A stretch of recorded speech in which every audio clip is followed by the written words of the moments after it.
It's late summer here in Scotland, and you could be fooled for thinking that you've hit the gold rush by coming across this field of false chanterelles. However, on closer inspection, you realise your dreams are foiled and they're not the real thing. So how can we tell one from the other?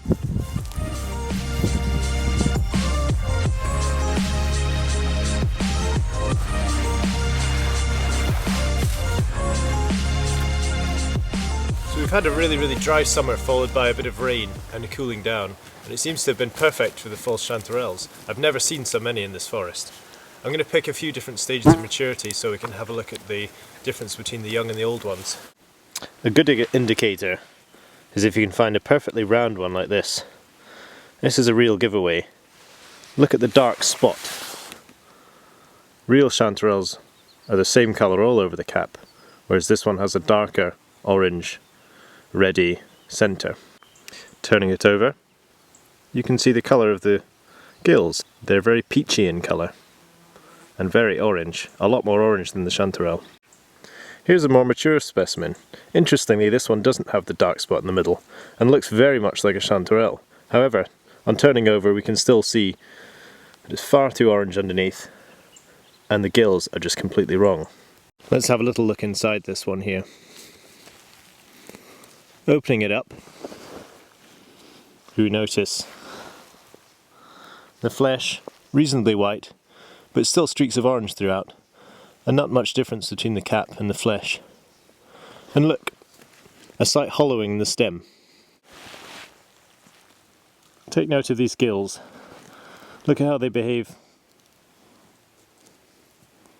And they go all the way up to the cap there, and all the way down to the stem.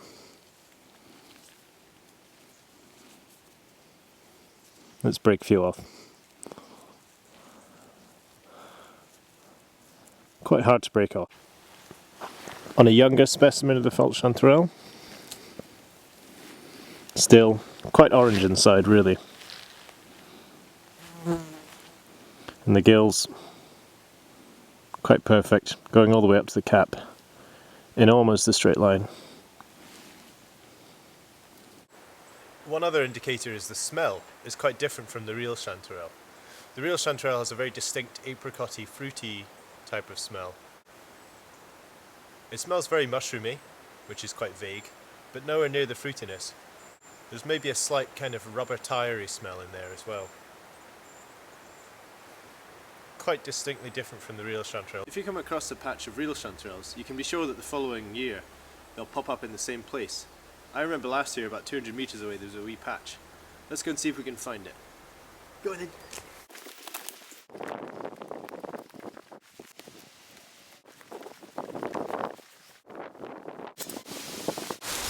As if by magic, here they are next year. Look at where they are, surrounded by moss, blaeberry bushes, a birch, and behind me a big beech.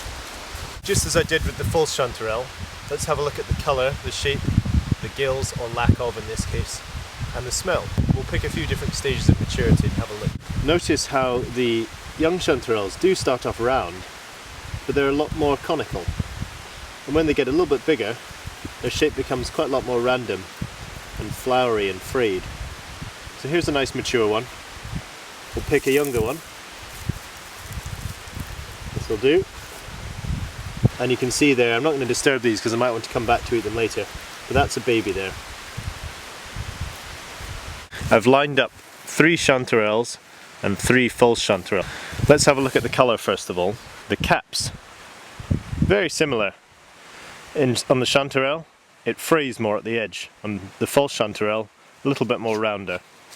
The colour of the cap, well, remember this one had a darker spot in the middle than the false chanterelle. And on the true chanterelle, look, it's almost paler in the middle. Turning over, let's have a look. The gills of the false chanterelle are very orange and quite straight all the way to the cap. On the true chanterelle, they're false gills, so they're more like veins. They're rubbery and they tend to fork very prominently at the cap there. Real colour difference as well, and in the stem, look at that. On the top, not so much. Underneath, absolutely. Look at that. Quite orange in the stem on the false chanterelle there.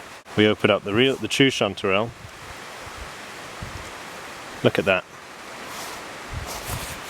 Really white inside. Quite a difference inside. Maybe another interesting feature of the chanterelle. Sometimes they get these deformities in the middle of the cap or on top of the cap. Final reinforcement. The true chanterelle. The false chanterelle.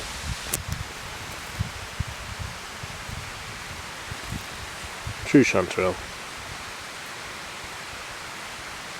Last but not least, let's smell them to test. So this is the true chanterelle with the white interior and the false gills.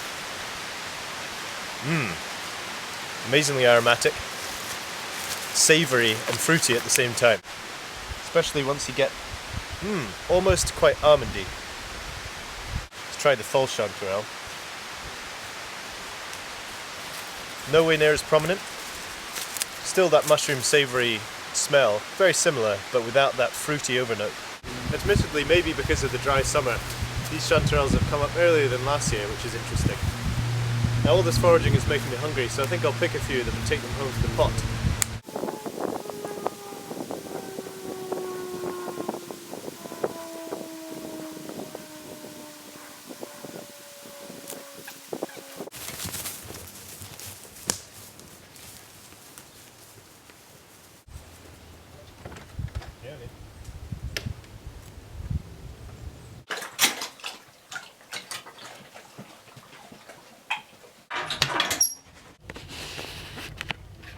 So we got the chanterelles back into the kitchen.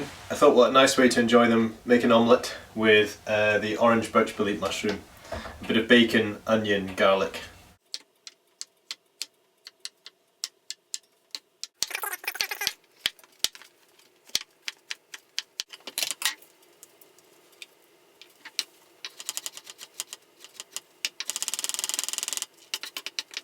All the ingredients here: the chanterelle, orange birch bolete, bacon, some garlic, onions, 4 eggs.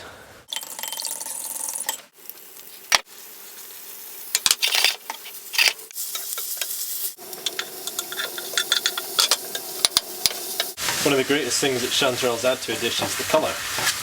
Look at that, amazing.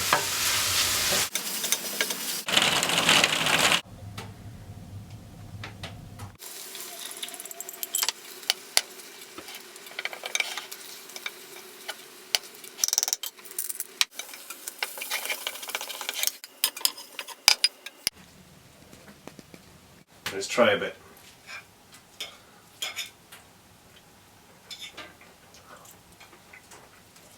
Unbelievable. A real taste of autumn. Magnificent.